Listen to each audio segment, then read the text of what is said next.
Coming up on Mountain News this morning, state lawmakers are revisiting a vaping House bill after a hearing called it ineffective. And a school employee was arrested after making terroristic threats on campus. Dedicated to Eastern and Southern Kentucky, this is WYMT Mountain News this morning. Good morning to you all. I'm Madison Carmouche. We are inching up to that 6 o'clock mark this Wednesday morning, and today is November 20th. Let's check in with meteorologist Megan Dusmall for a look at your forecast this morning. Now, Megan, we're at the end of November, and we're just now getting into the seasonal weather. We are. In fact, while we start off the day quite warm, we will be dropping to what is normal for this time of year, but then we're going to pass it and go cooler than what's normal this time of year. But don't worry.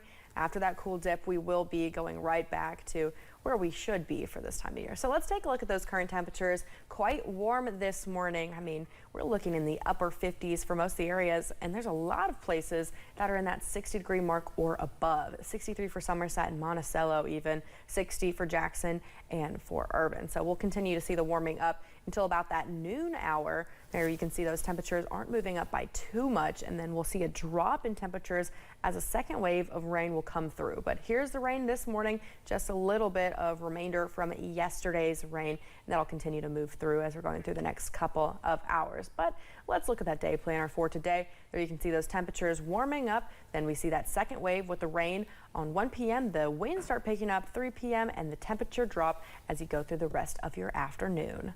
Madison. All right, Megan, thank you. Kids are still getting their hands on harmful vaping and tobacco products. That's what lawmakers, health leaders, and even young people talked about in the interim legislative panel yesterday in Frankfort.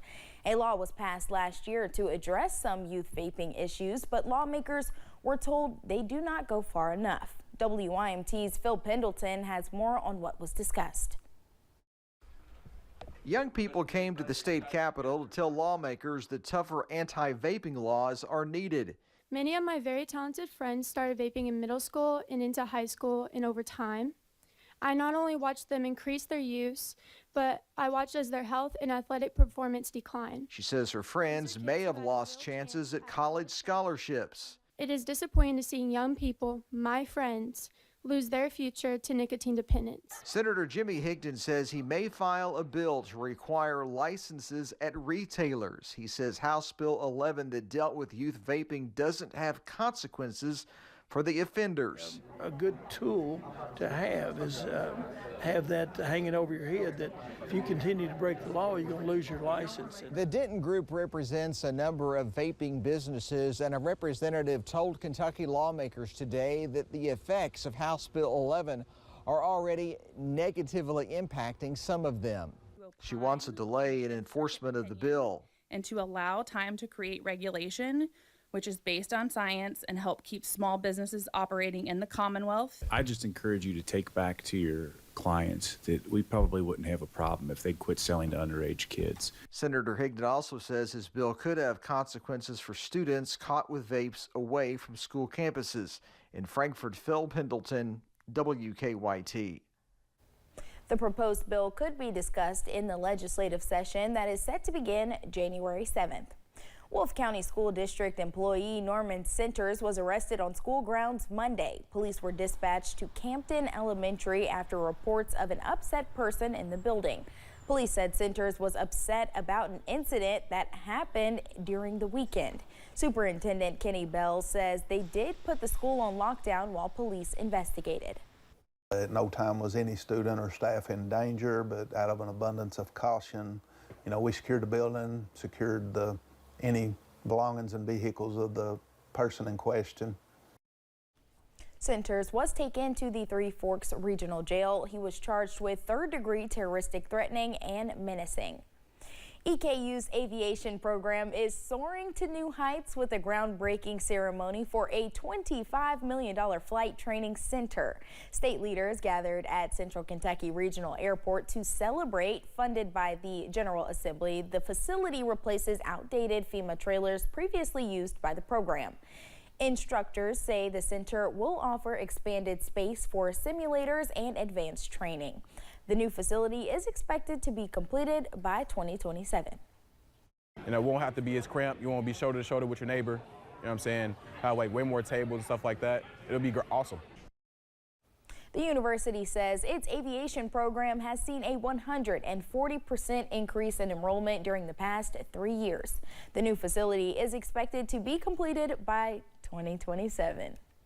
Cumberland Falls State Resort Park near Corbin will undergo $10 million in renovations. The tourist attraction is undergoing the renovations to enhance experiences for visitors. It will be closed temporarily beginning November 1st of next year.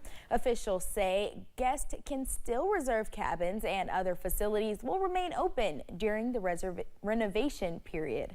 A timeline was not given for when the work would be complete.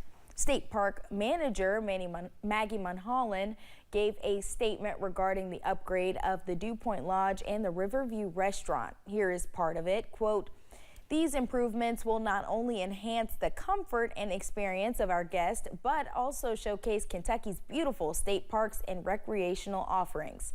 Cumberland Falls is already a popular destination, and with better facilities, it will become even more appealing to families, adventure seekers, and nature lovers."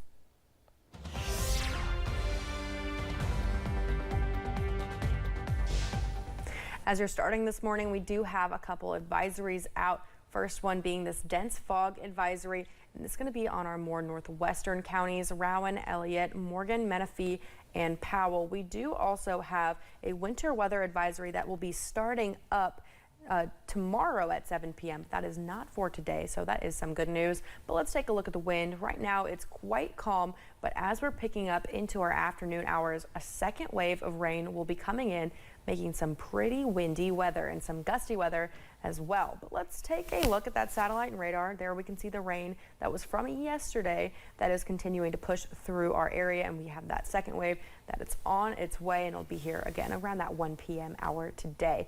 Next 12 hours though, you can see that temperature increase. It'll drop after that rain comes in, and there you go, 55 degrees and windy at 3 p.m. and cooling down as you're going into the afternoon hours. Madison. All right, Megan, thank you. And thank you for joining us on Mountain News this morning. More news is on the way. Just ahead, the story that grabbed the attention of the nation 30 years ago is making headlines again as Susan Smith comes up for parole.